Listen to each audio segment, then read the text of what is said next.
Bonjour, Chara Bentaleb, donc architecte urbaniste. J'ai 3 enfants, je suis mariée à un commerçant.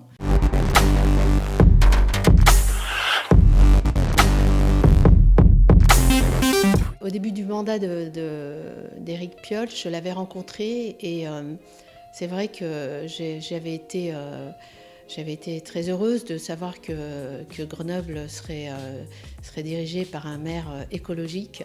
Et j'avais donc fondé beaucoup d'espoir en lui. J'espérais voir cette ville plus verte. J'avais tant espéré voir les façades se verdir, la création de nouveaux parcs, enfin plus de nature dans la ville. Et puis en fait, très vite, j'ai compris que c'était qu'un espoir et que je n'étais pas du tout dans cette optique. Donc, j'ai été donc déçue, puis après, très en colère.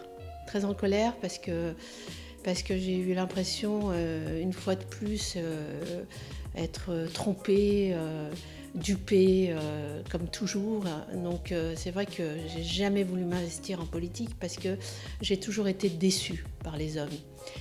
Et puis j'ai rencontré vraiment par un pur hasard Alain Carignon et je lui ai exprimé vraiment mes ressentis vis-à-vis de cette nouvelle municipalité.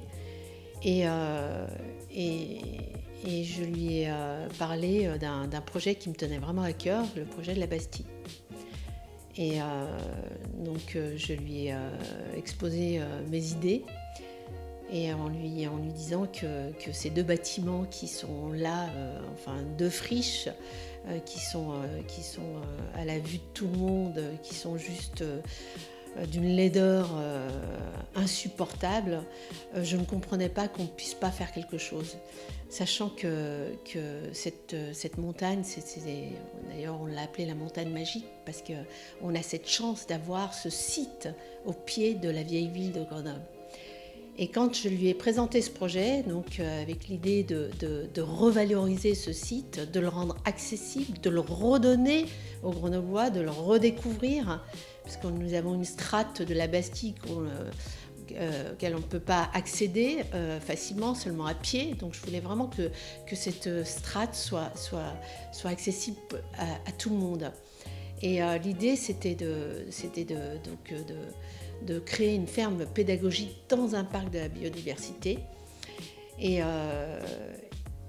ce projet pouvait être un projet d'envergure. Très vite, Alain Carignon l'a compris.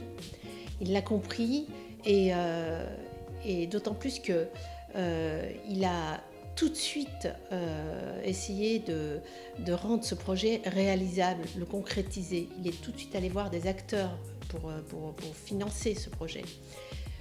Et là où je l'ai trouvé très pertinent, c'est qu'il a tout de suite compris que c'est à travers de grands projets, d'envergure, que l'on peut recréer l'attractivité d'une ville. Ce qui m'a